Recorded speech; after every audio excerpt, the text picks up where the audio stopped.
2 రోజుల్లో మీరందరూ సహకారులుగా ఉన్నారు. స్టేజిని అలంకరించిన దైవ సేవకులకు శిరస్సు వంచి నమస్కారం చేస్తున్నాను. పెద్ద మనసుతో ముందుకొచ్చి జరిగించిన ఈ పరిచర్యను బట్టి దేవదేవునికి వందనాలు చెల్లిస్తున్నాను.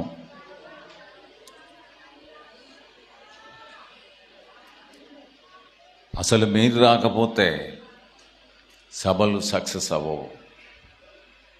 మీరందరూ మీ విలువైన సమయాన్ని కేటాయించి 3 రోజులుగా వస్తూ మమ్మల్ని ప్రోత్సహిస్తూ మీ అమూల్యమైన కానుకలు మా మినిస్ట్రీ కొరకు ఇచ్చినందుకు ప్రత్యేకమైన ధన్యవాదాలు.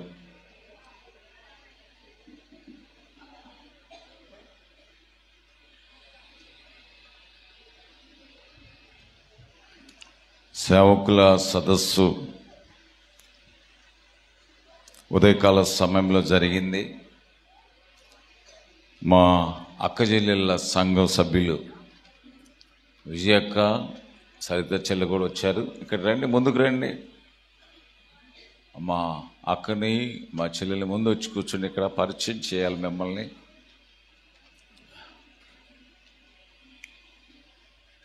ఇక్కడ రండి, ఇక్కడ మీ సీట్లు ఉన్నాయి మీ ఇద్దరికి.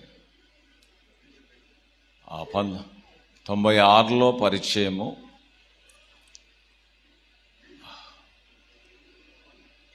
96 నుంచి రండి, అక్కను కూడా తీసుకురా. చాలా దీన స్థితిలో ఉన్న దినాల్లో వాళ్ళు, మేము అద్దీంట్లో ఉన్న దినాల్లో పక్క పోర్షన్లో ఉండే కుటుంబాలు, ప్రభువు గురించి తెలియదు. బాగా గడ్డం పెంచుకునేవాడిని, హెయిర్ స్టైల్ ఇక్కడ దాకా ఉండేది. రౌడీని కనుక ఆ రౌడీజంలోనే ఆ జైల్లో నుంచి వచ్చిన దినాల్లో ఇక్కడ రండి, ఇక్కడ కొద్దిగా నిలబడండి, ఒకసారి గట్టిగా చప్పట్లు కొడదాం. అక్క రాక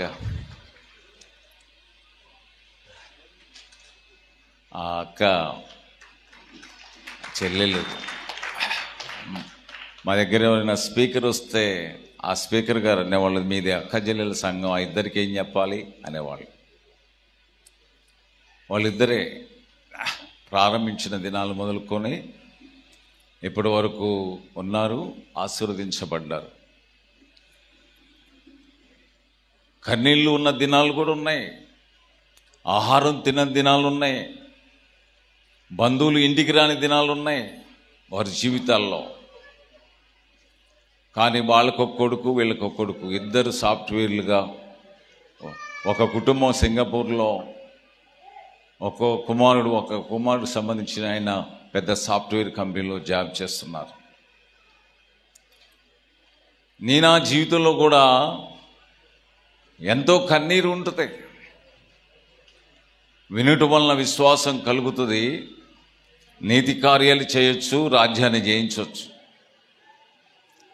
కనుక కోడికలకు తప్పకుండా అటెండ్ అవ్వాలి. ఎవరు వచ్చినా వెళ్ళాలి.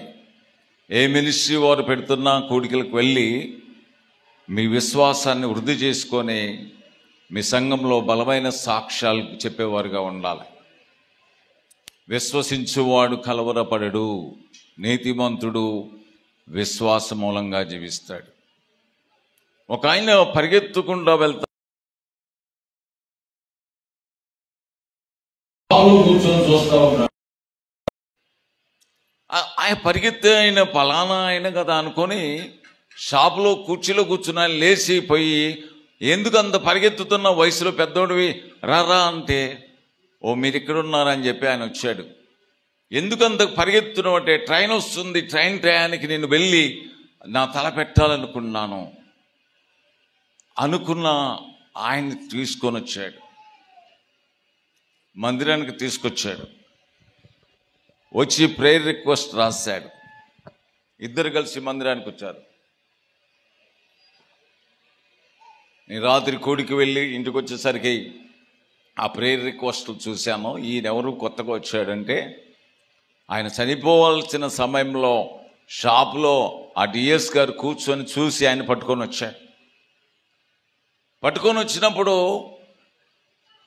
వాళ్ళ ఇంటికి అడ్రస్ చెప్తే ఆ ఇంటికి వెళ్ళి ప్రార్థన చేయడానికి వెళ్తే వాళ్ళ అల్లుడు డాక్టరు, వాళ్ళ కూతురు డాక్టరు, కొడుకు లండన్లో ఉన్నాడు, భార్యాభర్తలు ఇద్దరికి జాబ్ ఉంది, బిల్డింగ్లు అనేకంగా ఉన్నాయి, కానీ మనశ్శాంతి లేదు. కుదుటపడని సమస్యలు. అల్లుడు తాగుబోతు, రోజు తాగి తిరుగుతూ ఉంటాడు. డాక్టర్ అయ్యుండి, ఎండి, గోల్డ్ మెడలిస్ట్ అయ్యుండి, పేదరికంలో ఉన్నాడు కదా, డాక్టర్ చదువుకున్నాడు కదా అని వీళ్ళ ఆస్తి అంతా ఇచ్చేసి ఆ కూతురుకి పెళ్లి చేశారు.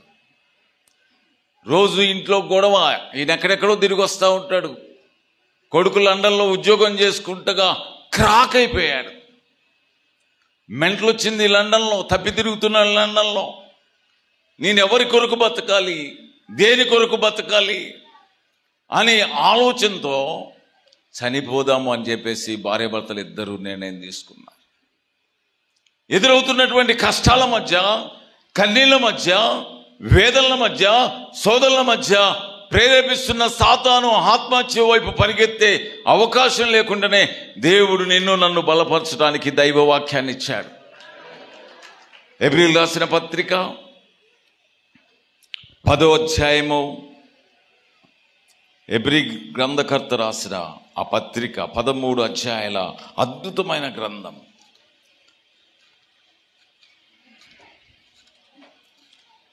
10వ అధ్యాయము 32వ వచనం. అయితే మీరు వెలిగింపబడిన మీదట శ్రమలతో కూడిన గొప్ప పోరాటము సహించిన పూర్వదినములు జ్ఞాపకము తెచ్చుకొనుడి.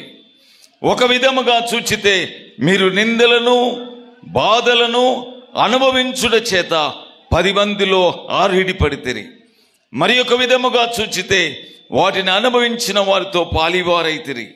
ఏలైనగా మీరు ఖైదీలో ఉన్న వారిని కరుణించి మీకు మరి శ్రేష్టమైంది, స్థిరమైంది, స్వాస్థ్యముందని ఎరిగి మీ ఆస్తి కోల్పోటుకు సంతోషంగా ఒప్పుకొంటిరి.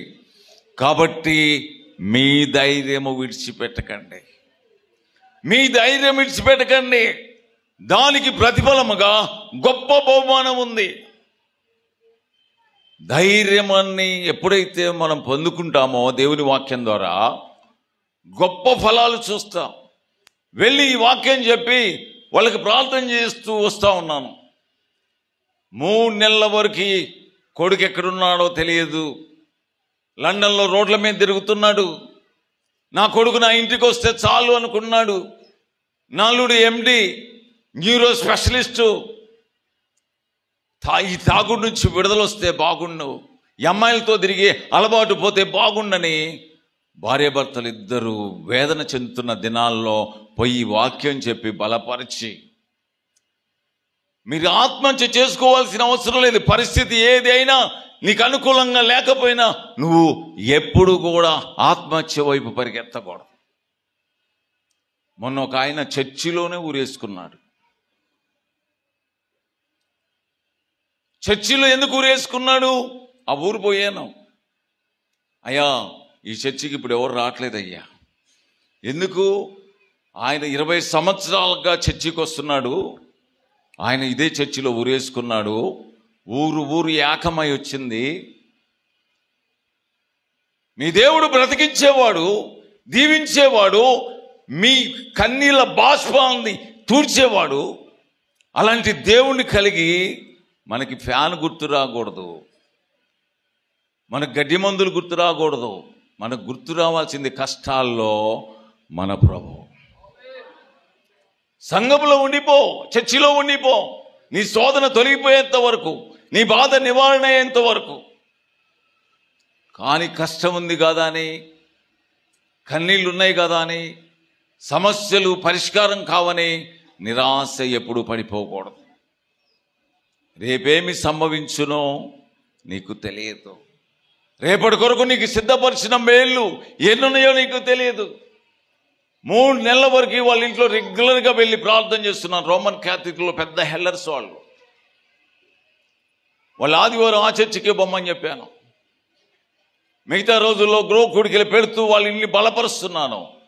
అద్భుతం రీతిగా లండన్లో ఉన్న కుమారుడు ఇంటికి వచ్చాడు. అద్భుతమైన రీతిగా గోల్డ్ మెడలిస్టు తాగుడు నుంచి విడుదల పొందాడు. ఆమె ఎండి ఉపవాస ప్రార్థన చేయడం ప్రారంభించింది. గదిలో నుండి తలుపు వేసుకొని 3 రోజులు కూడా, చాలా స్పెషలిస్ట్ ఆమె, 3 రోజులు మందిరం ఇంట్లో ఒక గదిలోనే ఉండి ప్రార్థన చేస్తూ ఉంటుంది. బయటికి రాదు. ఎండి అంటే ఏంటండి? ఫ్రీ సీట్లో ఎండి వచ్చింది.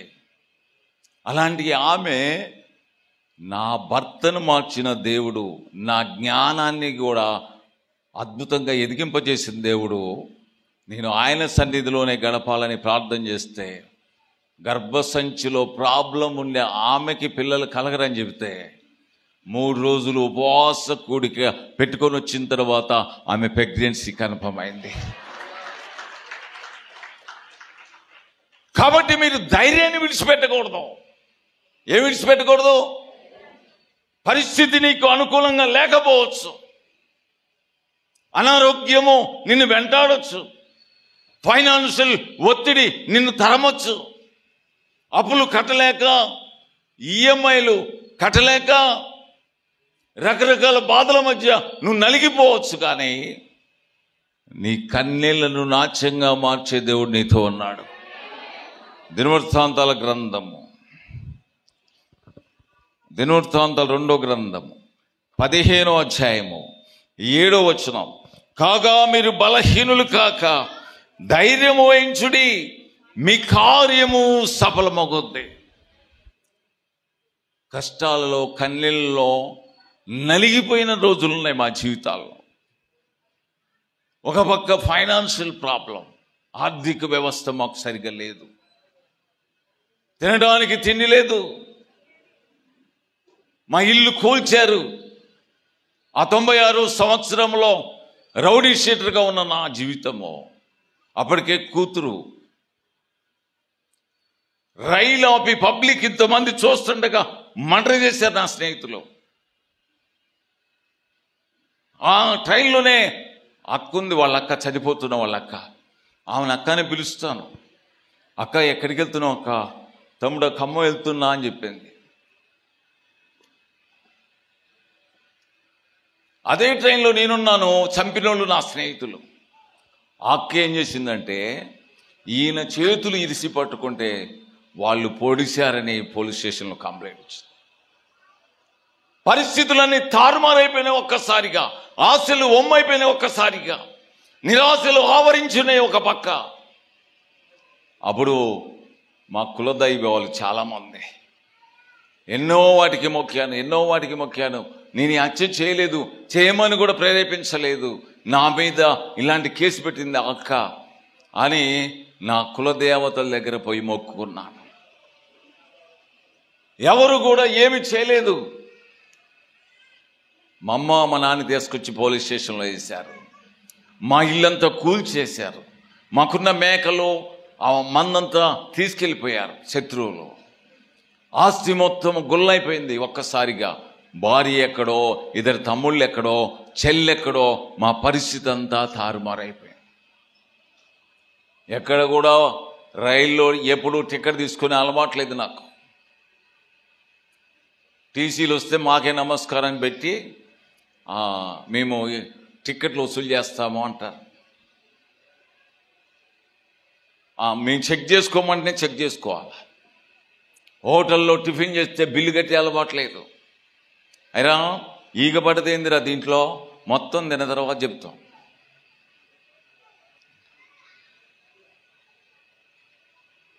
భారత కమ్యూనిస్ట్ పార్టీలో ఒక ఎమ్మెల్యే గారితో తిరిగి రక్తాన్నైనా చిందిస్తాము, కమ్యూనిస్ట్ పార్టీని గెలిపిస్తామని చెప్పి ఆ ఎమ్మెల్యే గారితో తిరిగాను.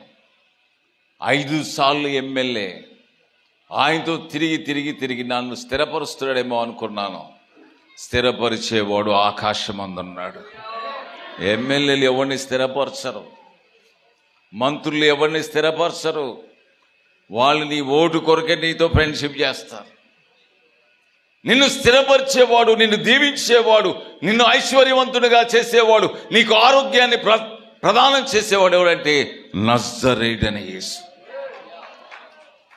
ఆయన్ని విశ్వసించడం అంటే నాకు తెలియదు, నాకెవరు సువార్త చెప్పలా. మా నాన్న మా అమ్మని తీసుకొచ్చి పోలీస్ స్టేషన్లో పెట్టారు. భార్య ఎక్కడికి పోయిందో తెలియదు. నేను విజయవాడ వెళ్ళి తిరుపతి వెళ్ళి ఫోన్ చేస్తే మా మామయ్య చెప్పాడు, అందరూ ఫ్యామిలీ మీ అమ్మ మీ నాన్న పోలీస్ స్టేషన్లో ఉన్నారు, నువ్వు వస్తేనే వారికి విడుదల కలుగుద్దని చెప్పారు.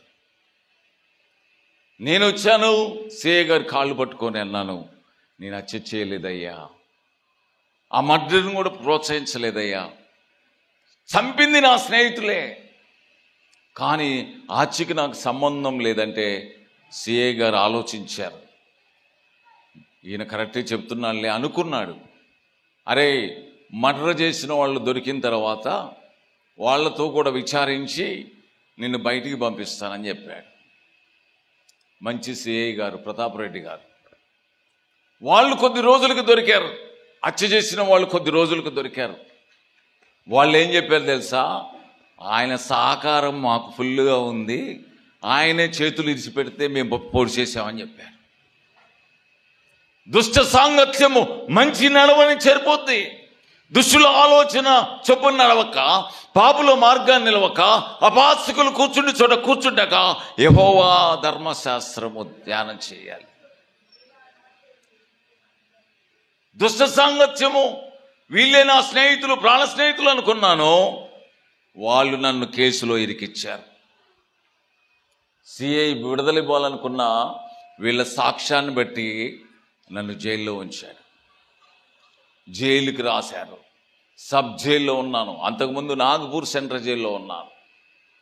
నాగపూర్ సెంట్రల్ జైలు దేనికి వెళ్ళానంటే, అంతకుముందు చంద్రబాబు నాయుడు గారు మినిస్ట్రీగా ముఖ్యమంత్రిగా ఉన్న దినాల్లో మద్య నిషేధం పెట్టారు. నేను అక్కడి నుంచి సూట్ కేసులు మందు తీసుకొచ్చి ఆ ఖమ్మంలో, ఆ చంద్రపూర్ నుంచి తీసుకొచ్చి ఖమ్మం సిటీలో అమ్మేవాడిని. ఒక్కో రోజు 3,000, ఒక్కో రోజు 5,000 మిగులుతాయి. ఏ ట్రైన్ అయినా ఎక్కడ ఆపాలంటే అక్కడ ఆపగలను. నాకు నచ్చిన చోటల్లా నేను ఎక్కిన బండి ఆపుకుంటాను, దిగిపోతాను. అప్పుడు చంద్రపూర్లో గొడవ అయ్యి ఎస్ఐ గారికి నాకు గొడవ అయితే, మావోడు ఈ మర్డర్ చేసిన బ్యాచ్ అప్పుడున్నారు, వాళ్ళు ఎస్ఐ గారిని నెట్టేశారు. ఆయన కింద పడి కోపం వచ్చి మమ్మల్ని ఇంత మోకులు కట్టి చంద్రపూర్ నుంచి నాగపూర్ తీసుకెళ్ళి నాగపూర్ నుంచి నాగపూర్ జైలుకి పంపించారు. దేవుడి మహాద్భుతం ఏంటంటే, ఆ జడ్జి గారు మా ముఖం చూసి మీరు ఇంటికి పోండి అని చెప్పింది. 3 రోజులకి బెయిల్ ఇచ్చింది, వచ్చా. తర్వాత మళ్ళీ హత్య కేసు పడ్డది. అంతకుముందు కొట్లాటలో 40 రోజులు పోలీస్ స్టేషన్లో ఉన్నాను. ఆ కొట్లాట కేసు ఊరంతా పాకిపోయింది. భయపడే వాళ్ళు ఎక్కువైపోయారు, కేసు పెట్టారు. వీళ్ళ మాతో మర్డర్ చేసిన వాళ్ళు మేము 16 మంది రౌడీ షీటర్లలో నేనొక రౌడీ షీటర్ని. తీసుకుపోయి పరిస్థితి అనుకూలం లేదు. 40 రోజులు వాళ్ళు దొరికేంత వరకు నన్ను ఉంచారు. నా భార్య అప్పుడు క్యారేజ్ పట్టుకొని పోలీస్ స్టేషన్కి వచ్చేది. 40 రోజుల తర్వాత దొరికిన తర్వాత ఆ చిలికి గాలివానగా ముదిరి హత్య జరిగింది. ఇప్పుడు కుటుంబం అంతా చల్లా చెదురైపోయాము. అప్పుడు వరంగల్ సెంట్రల్ జైలుకి వెళ్ళాను. అక్కడ ఒక మధ్యాహ్న కాల సమయంలో మా స్నేహితులతో, నాతో పాటు 5 క్రిమినల్స్, మొత్తం 6 వాళ్ళతో మాట్లాడుతున్నాను. ఎందుకురా నన్ను ఎదికిచ్చారు? అన్నా, ఎందుకు భయపడతావు అన్నా, మనమంతా కలిసి ఉంటే బలంగా ఉంటుందని జైలుకి నిన్ను కూడా తీసుకొచ్చినావు అన్నా అన్నారు. మర్డర్ కేసులో బట్టి తీసుకొస్తారా మీరు? స్నేహితుడిని నమ్మవద్దు, ముఖ్య స్నేహితుడిని అసలే నమ్మవద్దని మీకా గ్రంథంలో రాయబడ్డాయి. ఒకే ఒక్క స్నేహితుడు ఎవడైనా ఉన్నాడంటే మనందరికీ యేసుక్రీస్తు ప్రభువు.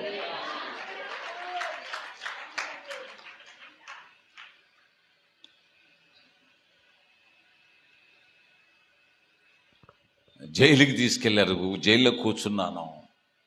మెంటల్ ఎక్కిపోతుంది. వీళ్ళతో ఎందుకు స్నేహం చేశాను రా బాబు, ఇక మీకు నాకు సవాసం వద్దురా బాబు అని నేను ఒక బ్యారక్లో ఎంచుకున్నాను. వాళ్ళు ఒక బ్యారక్లో ఉంచారు. నాకు అర్థం కావట్లే, అయ్యో పెళ్లి చేసుకున్న భార్య, పుట్టిన కూతురు ఏమైపోయారు, తమ్ముళ్ళు ఇద్దరు ఎటుపోయారు, చెల్లి ఎక్కడ ఉంది, అమ్మ నాన్న పరిస్థితి ఏంటి అనుకునే దినాల్లో అటు ఇటు జైల్లో మధ్యాహ్నం భోజనం తిన్న తర్వాత ఆ వరంగల్ సెంట్రల్ జైల్లో తిరుగుతూ ఉంటే చెట్టు కింద ఖైదీలు కూర్చొని పాట పాడుతూ ఉన్నారు. 4 ఖైదీలు, కొర్నేలి, మహేషు, మర్యాదాసు, ఇంకొకరు. వాళ్ళు పాట పాడుతున్నారు. ఆ పాట నన్ను ఆకర్షించింది. పోయి కూర్చున్నాను వాళ్ళ దగ్గర. మరి పౌలు శీలను బంధించి చెరసాల్లో వేస్తే, పాటలతో ప్రార్థన చేస్తే చెరసాల బద్దలైందని పాడుతున్నారు ఖైదీలు. నేనన్నా, పాటలతో ప్రార్థన చేస్తే చెరసాల బద్దలైతే మీరెందుకు వచ్చారా జైలుకి అన్నా? చెరసాల మీకు బద్దలు కావట్లేదా అంటే, ఆ మర్యాదాసు, ఆ మహేష్ కూర్చోబెట్టి, అన్నా కూర్చో, నేను మా చెల్లెలత్తగారిని నడి రోడ్డు మీద పొడిచిన, స్కూల్ పిల్లలందరూ చూశారు, సాక్ష్యం చెప్పారు. మా చెల్లెల అత్తగారు కట్నం కొరకు రోజు వేధిస్తూ ఉంటే, మొత్తం లేపేస్తే మా చెల్లె కుటుంబం స్థిరంగా ఉంటుందని చెప్పి బోరింగ్ కాడికి వచ్చి నీళ్లు కొట్టకపోతుంటే అక్కడ పొడిచేసిండట. మరి కట్నం తీసుకోమాకండి, వాళ్ళకు ఒక అన్న ఉంటే పొడిచి చంపుతాడు.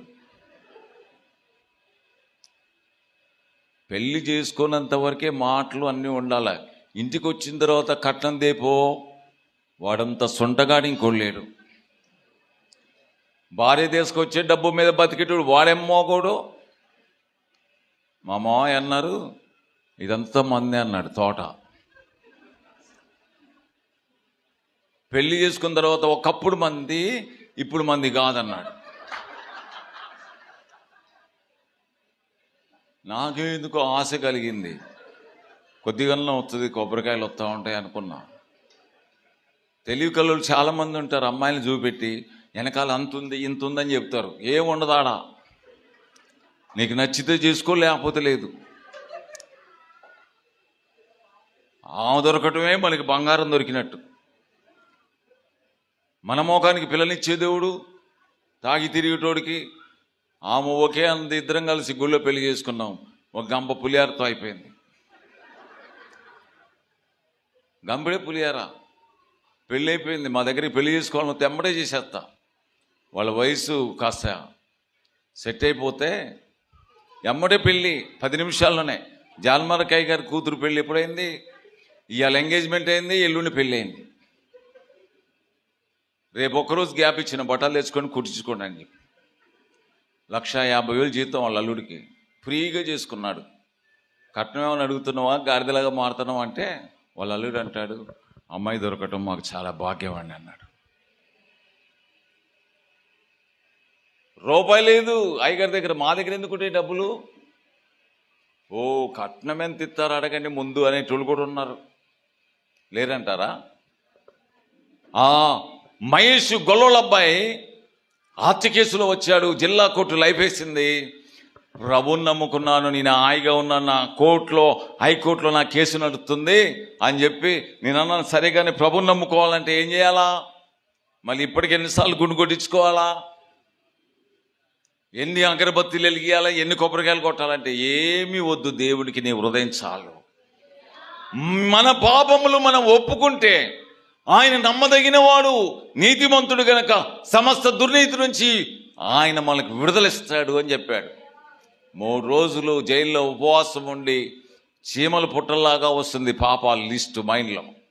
ప్రతి పాపాన్ని ప్రభు దగ్గర పెట్టాను. ఇలా చేశాను, అలా చేశాను, ఇలా చేశాను, అలా చేశానని ఒప్పుకొని విడిచిపెట్టాను. అతిక్రమములు దాచిపెట్టువాడు వర్ధిల్లడు, వాటిని ఒప్పుకొని విడిచిపెట్టువాడు వర్ధిల్తాడు. 3వ రోజు ఉపవాసం అయిపోయిన తర్వాత నాకు ఒక నిశ్చయిత వచ్చింది, ఒక ధైర్యం వచ్చింది, ఆత్మ సంబంధమైన ధైర్యం కలిగింది.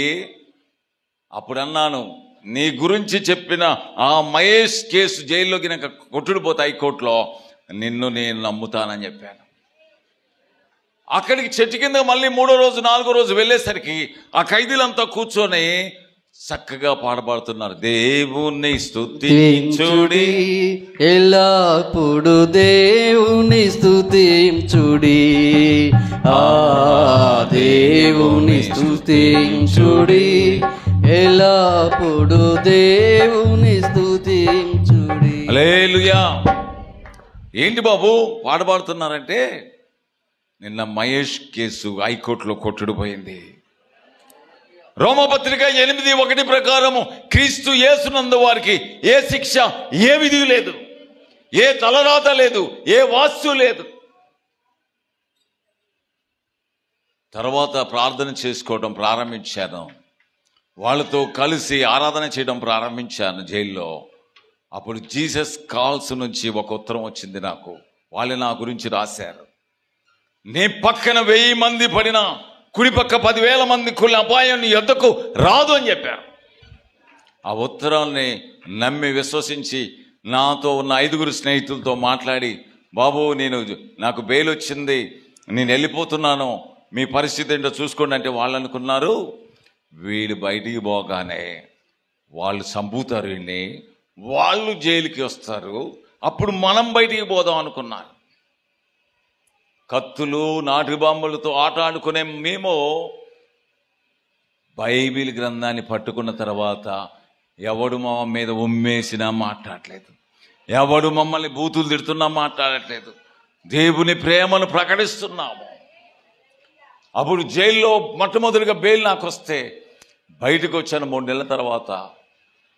నా భార్య మా మామగారి ఇంట్లో ఉన్నారు, చక్కగా చూసుకున్నాను మా మామయ్య. ఆయన అనుకున్నాడు ఇయ్యాలో రేపో చచ్చిపోతాడులే, ఏంతో మనకెందుకు గొడవ, చంపేస్తారు కదా అనుకున్నాడు. దేవుడిచ్చిన వాగ్దానము ఎప్పుడూ తప్పిపోదు. దేవుడు ఒక మనిషికి ఒక వాగ్దానం ఇచ్చాడంటే, వాగ్దానాలు ఎన్నైనా అవి క్రీస్తులో ఉన్నవారికి అవునట్టుగా ఉన్నాయి. 23:14 ప్రకారం యెహోషువ గ్రంథంలో మీ దేవుడు మీ విషయమై సెలవిచ్చిన మంచి మాటల్లో ఏది తప్పిపోతాం. శుక్రవారం రిలీజ్ అయ్యాను, ఇంట్లో కూర్చున్నాను. ఆదివారము దక్షిణ మహా ఇండియా సంఘం CSI చర్చికి వెళ్ళాను. అక్కడ బలిపీఠం దగ్గర ప్రార్థన చేసుకొని, ప్రభువా ఎవరన్నా నన్ను చంపాలని చూస్తే, నేను వచ్చానని తెలిసిన తర్వాత నా కొరకు మ్యాప్లు వేస్తారు, నాకు ఒక మంచి దైవ సేవకుడిని పరిచయం చేయి దేవా అన్నాను. అప్పుడు దైవజనుడు ఒక ఆయన పరిచయం అయ్యాడు. ఆయన పేరే మొహమ్మద్ లాసర్. కైసర్గా ఉన్నవాడు, రౌడీ షీటర్గా ఉన్నవాడు అప్పుడే సేవకు వచ్చాడట. ఆయన ఒక గుద్దు గుద్దితే అవతలికి దిగాల్సిందే. 17 రూపాయలకి ఒక తండని కొట్టాడు. ఒక తండ మీద పడి ఆ గ్రామాలంతా అగ్గితో నింపి పెట్టాడు. అలాంటి రౌడీ షీటర్ మారి నా కొరకు సేవకుడిగా దేవుడు పరిచయం చేశాడు. అప్పుడు పరిచయమైన కాడ నుంచి అన్నాడు, తమ్ముడా నువ్వు ఎక్కడికి పోద్దు, నాతో ఉండు, మనం కలిసి ప్రార్థన చేద్దాము, ఎవరిని దగ్గర రాడని చెప్పాను. కథం సమాధులలో తీసుకుపోయి రాత్రిపూట సమాధులలో ప్రార్థన చేసేవాడు. ఎక్కడికైతే ఎవరు రాదు, సమాధుల దగ్గర పండుకుందాము అని సమాధి స్థలంలోకి తీసుకుపోయి నా కొరకు కన్నీరు కార్చి ప్రార్థన చేసేవాడు. ఒకరోజు డే టైంలో నా మీద అటెంప్ట్ జరిగింది. వేసేద్దామని వచ్చారు ప్లాన్ ప్రకారం. అయ్యగారిని చూసి మా రౌడీలు అంతా భయపడి పరారైపోయారు. అయ్యగారు అయిన సంగతి వాళ్ళకి తెలియదు, ఈయన రౌడీ అయిన సంగతి వాళ్ళకి తెలుసు కనుక పోతే ఒక్కొక్క గుద్దికి ఒక్కొక్కని చంపేస్తాడు. పక్కన ఆయన ఉన్నాడు, కైసర్ ఉన్నాడు, బాబు ఇప్పుడు ముట్టుకోవద్దని వెళ్ళిపోయారు. అలాగా 2 సార్లు నా మీద హత్యా ప్రయత్నం జరిగింది. దేవుడు తప్పించాడు.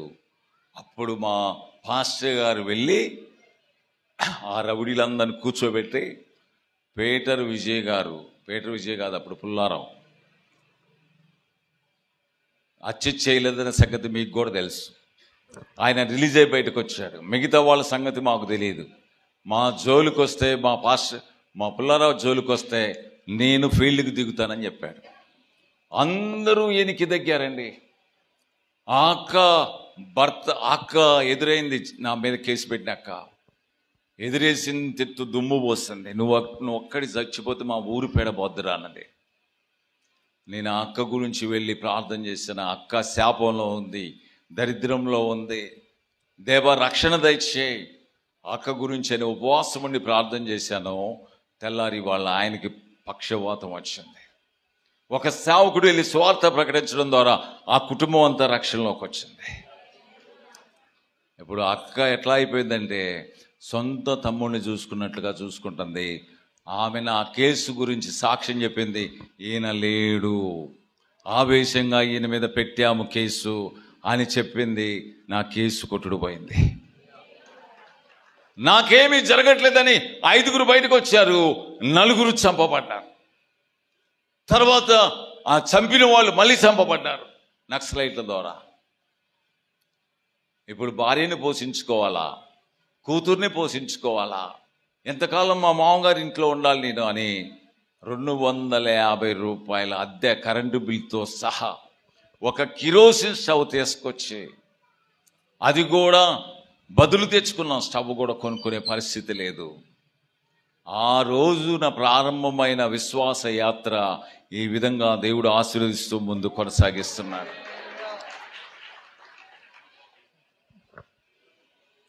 రోమా పత్రిక 8వ అధ్యాయము 18వ చరణము. మన ఎడల ప్రత్యక్షము కాబోవు మహిమ ఎదుట ఇప్పటి కాలపు శ్రమలు ఎన్న తగినవి కావు. నీకు ఏ శ్రమ ఉన్నా అది నువ్వు పట్టించుకోవాల్సిన అవసరం లేదు.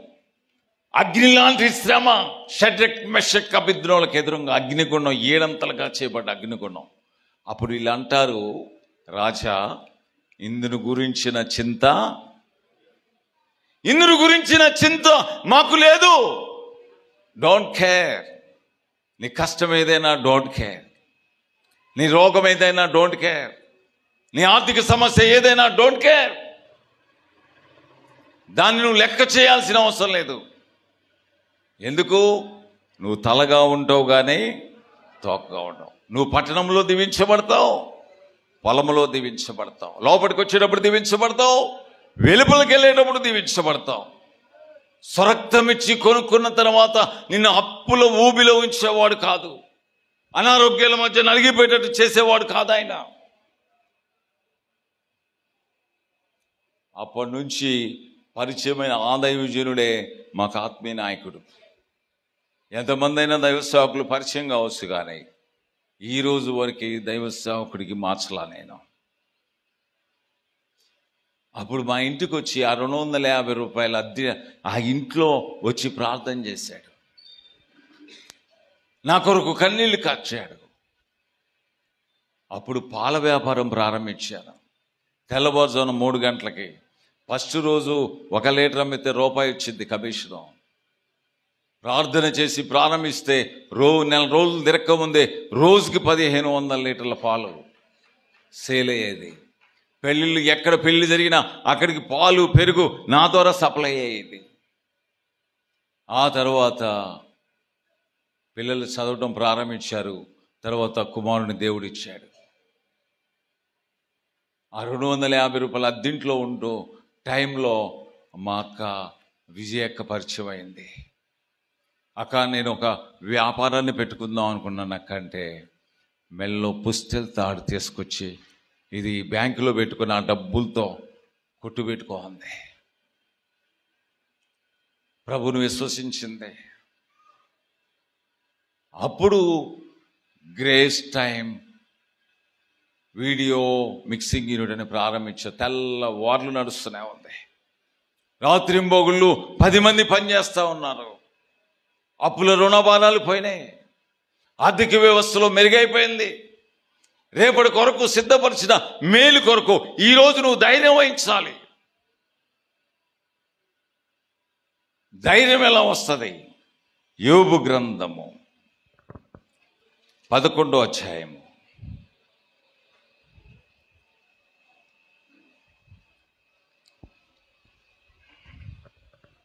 13వ వచనం. నీవు నీ మనసును తిన్నగా నిలిపిన ఎడల, నీ చేతుల్లో ఆయన వైపు చాపిన ఎడల పాపము నీ చేతిలో నుండి చూచి నీవు దాన్ని విడిచిన ఎడల, నీ గుడారములో నుండి దుర్మార్గతను కొట్టివేసిన ఎడల నిశ్చయముగా నిర్దోషువై నువ్వు సంతోషించదవు, నిర్భయుడువై నువ్వు స్థిరపడి ఉందువు. నిశ్చయముగా నీ దుర్దాశను మరుస్తావు.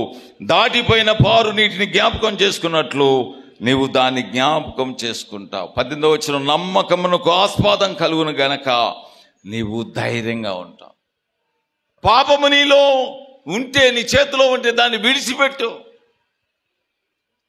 నీ మనస్సాక్షి నూతనపరుచుకో. ప్రభుకు అసాధ్యమైంది ఏమైనా ఉందా చెప్పండి. ఒక రాజుగారికంట ఎందుకో మరి ఆయనకు ఆశ కలిగి ఒక పంది పిల్లని పెంచుకోవాలనుకున్నాట. ఆ పంది పిల్లని తీసుకొచ్చాడు, సింహాసనం పక్కన సింహాసనం వేశాడు. దానికి మంచి కాస్ట్లీ సబ్బులు పెట్టి రుద్దటం, దానికి కూడా మంచి డ్రెస్సులు కుట్టియటం. ఈ రాజుగారిని చూడటానికి వచ్చేవాళ్ళు పంది పిల్లని చూడటానికి కూడా వస్తున్నారు. రాజుగారి ఇంట్లో పంది పిల్లని చూద్దాం పంటరా అని వస్తూ ఉన్నారు. అదేమో అంటుంది. రాజుగారి ఇంట్లో ఏం కుదరట్లా. మంచి డ్రెస్ వేస్తున్నారు, నగలు పెడుతున్నారు దానికి. రాజుగారికి మళ్ళీ ఒక ఆలోచన వచ్చిందంట ఒకరోజు, అసలు ఊరేగింపు చేద్దాం డీజే పెట్టి అని ఆ రాజుగారికి అనిపించి, రథాల్లో ఒక రాజుగారు పంది పిల్లని ఒక రథంలో కూర్చోబెట్టారు. ఊరేగింపు జరుగుతుంది. దాని మీద మంచి డ్రెస్ ఉంది, విలువైన వస్త్రాలు ఉన్నాయి, విలువైన ఆభరణాలు ఉన్నాయి. ఇక జనాలంతా రాజుగారు వస్తున్నారు, రాజుగారి పిల్ల కూడా బయలుదేరింది అంటే జనాలు బట్టలు పరుస్తున్నారు రథాల ముందు.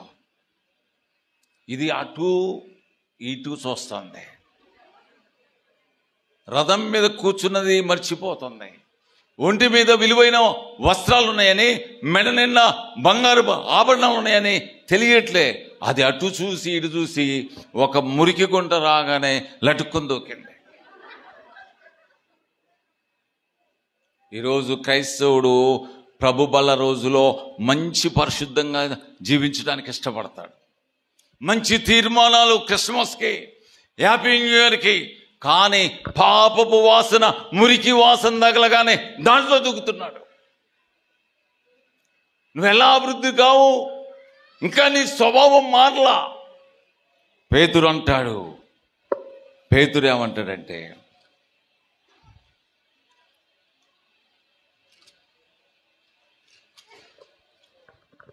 రెండో పేతురు 2వ అధ్యాయము 22వ వచనం, కుక్క తన వాంతికి తిరిగినట్లు కడగబడిన పంది బురదలో దొర్లుటకు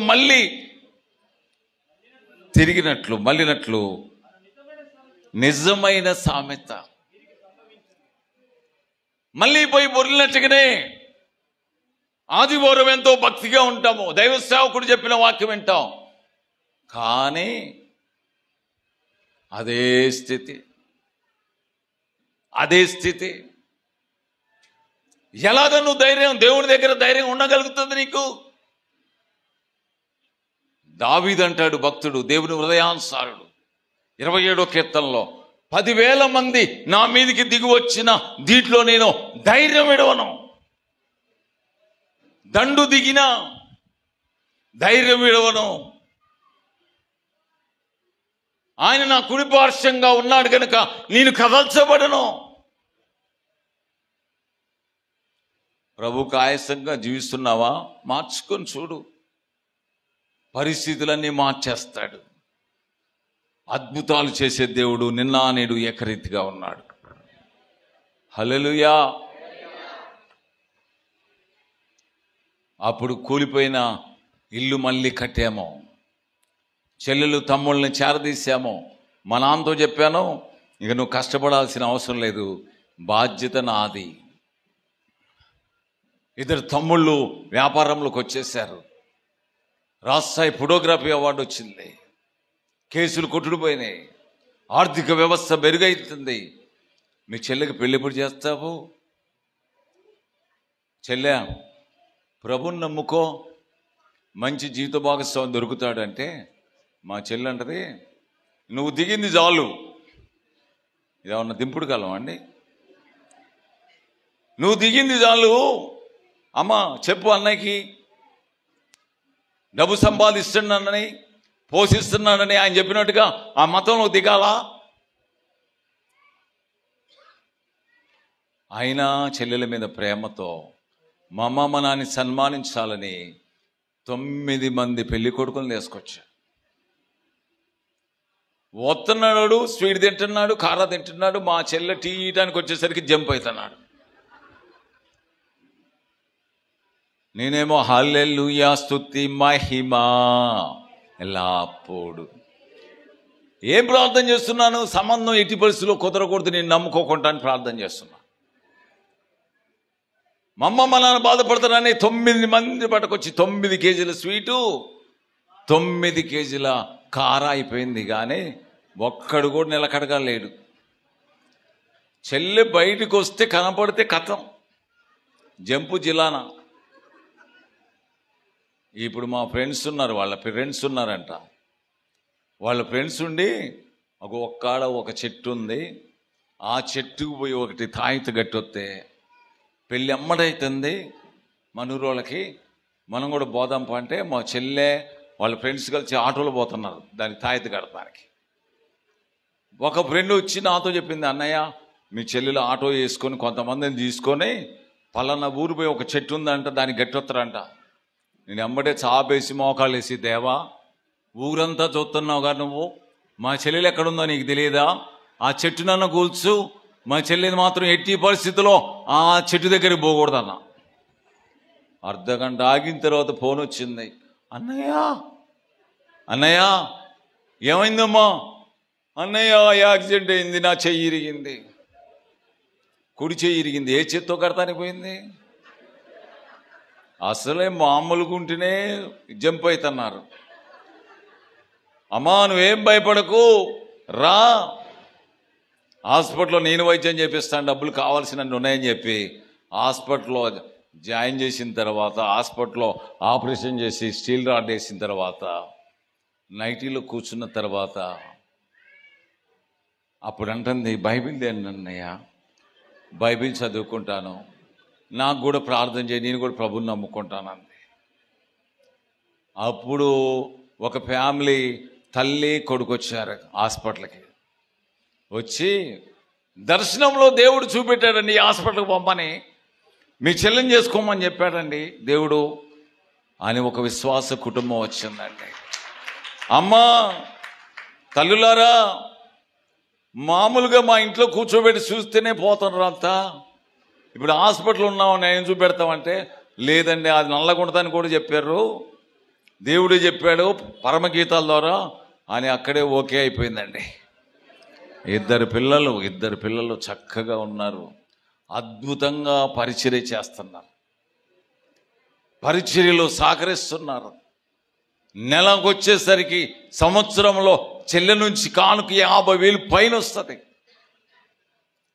కూడికలు పెడతా ఉంటే ఈ అక్క ఆ అక్క ఆ చెల్లె మా చెల్లె అందరూ కలిసి ఇలాగా చాలా మందిని సంపాదించుకున్నాం మేము. హల్లెలూయా హల్లెలూయా. సమస్య ఏదైనా, చింత ఏదైనా దిగులు పడాల్సిన అవసరం క్రైస్తవుడికి లేదు. ఫిలిప్పీయులకు రాసిన పత్రిక 4:6 దేన్ని గురించి నువ్వు చింతకుంచకు, ప్రతి విషయంలో ప్రార్థన విజ్ఞాపనల చేత యాచనల చేత కృతజ్ఞతాపూర్వకంగా మీ విన్నపాలు దేవునికి తెలియజేయండి.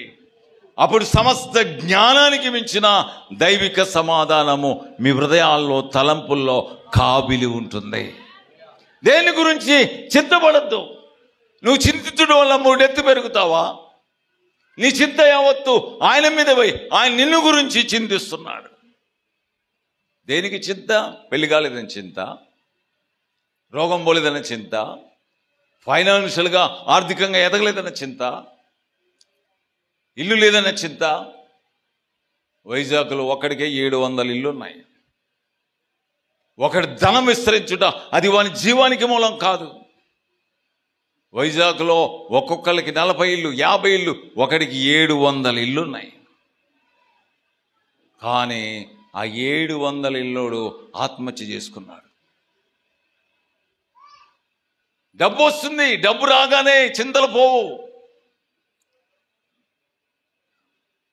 దేవుడు నిన్ను దీవించడానికే, నిన్ను ధనవంతుడిగా చేయడానికే ఆయన నీ నిమిత్తము నా నిమిత్తము దరిద్రుడయ్యాడు. అప్పుడు photography, videography, colour lab, mixing unit, రాత్రి మొగుళ్ళు పనిచేస్తూ ఉంటే ఆ టైంలో దేవుడు సేవకు పిలిచాడు. అయ్యా ఇప్పుడే మంచి అభివృద్ధిలోకి వస్తున్నాము అంటే, మీ కుటుంబం సెటిల్ అయిపోయింది, నా కుటుంబాలు చాలా ఉన్నాయి, సెటిల్ అవ్వాల్సిన కుటుంబాలు, నువ్వు బయటికి రా అన్నాడు. ఎమ్మటే పేపర్ మీద రాసేసి మా తమ్ముళ్ళకి ఇచ్చేసి వ్యాపారాన్ని ఒక చాప తీసుకొని ప్రార్థనా గది ప్రారంభించా. అట్లా ప్రారంభించబడ్డ ఈ పరిచర్య 19 సంవత్సరాల్లో 2,500 గ్రామాల్లో సువార్త జరిగింది. 221 మంది సేవకుల్ని సిద్ధపరిచాము. దేవుడు అన్నాడు, నన్ను గణపరిచేవారిని నేను గణపరుస్తాను, నన్ను బలపరచువాని అందే నేను సమస్తము చేయగలను. పిలుపు ఉండదు, పిలుపు తగ్గట్ట లోబట్టం ఉండదు. వ్యాపారం చేసుకుంటా సేవ చేస్తా, ఉద్యోగం చేసుకుంటా సేవ చేస్తా, దేవుడి దగ్గర డబ్బులు లేవా ఏంది? దేవుడి దగ్గర డబ్బులు లేవా? సేవ చేయడానికి ఉద్యోగం చేసుకుంటూ చేస్తా, వ్యాపారం చేసుకుంటూ చేస్తా, సంపూర్ణంగా ఆయనకి సమర్పించుకో. ఎంత నష్టపోయావో అంతకు 1000 రెట్లు దేవుడు నీకు ఇస్తాడు. దేవుని కొరకు సమర్పించుకునే హృదయం కావాలి. అలా సమర్పణతో సేవ ప్రారంభించాము. తర్వాత కిరాయి ఇల్లు పోయింది, సొంత మందిరం వచ్చింది, సొంత స్థలాలు వచ్చినాయి, కార్లు వచ్చినాయి, వ్యాన్లు వచ్చినాయి, 2 2 వీలర్స్ వచ్చినాయి. ఏది మీ కొనము, అన్ని దేవుడి ద్వారా వస్తాయి. అన్ని దేవుడి ద్వారా వస్తాయి. దేవుని రాజ్యం కొరకు ఇలా ఖర్చు పెడతా ఉన్నాం. నీకు ఉన్నటువంటి ఏ సమస్య అయినా ఆత్మ సంబంధమైన ధైర్యంతో ముందు కొనసాగు. దేవుడి హస్తాలు మీ మీద చాపబడునుగాక. తల వంచండి, ప్రార్థన చేద్దాం.